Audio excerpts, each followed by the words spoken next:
So just a few words, my friends, and my colleagues and friends will complete. So as you know, the Security Council was supposed to hear a briefing by the UN High Commissioner on Human Rights on the situation in Syria.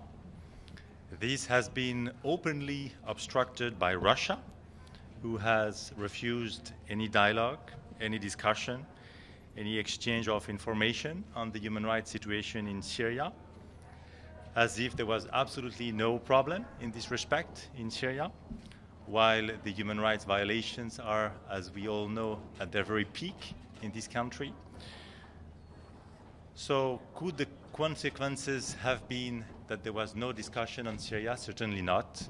And so we have decided collectively to go for an Arria for Murla meeting, during which Prince Zaid will say exactly the speech he was supposed to give in front of the Security Council. This will be public, so you are all warmly welcome to attend, and it will happen in exactly 20 minutes at 4:30 p.m.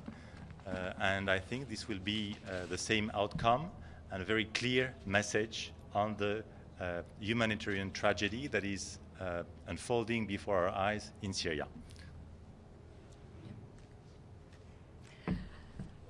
The United States is very pleased to co-sponsor this Arria session today in lieu of the Security Council briefing that was supposed to take place and which was disrupted by certain members who, for their own reasons, have continued to object to the Council using the forum to discuss the link between human rights and international peace and security.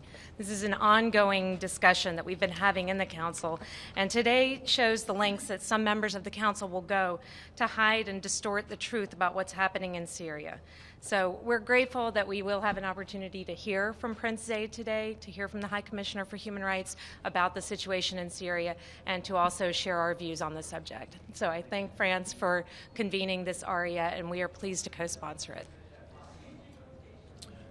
Two things to add to what has just been said. First of all, for us, the human rights and peace and security are intimately linked. Second point is that as the Security Council deals with Syria on an almost a daily basis, including the implementation of the latest Resolution 2401, we believe that the Council should be as informed as possible on what happens on the ground, and certainly the situation as regards human rights is part of being informed. Thank you. I would simply add my voice to those of my colleagues.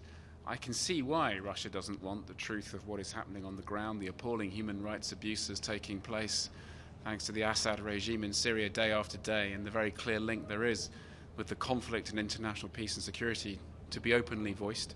We mustn't let them silence us. That's why the truth will be out, and we hope to see you there.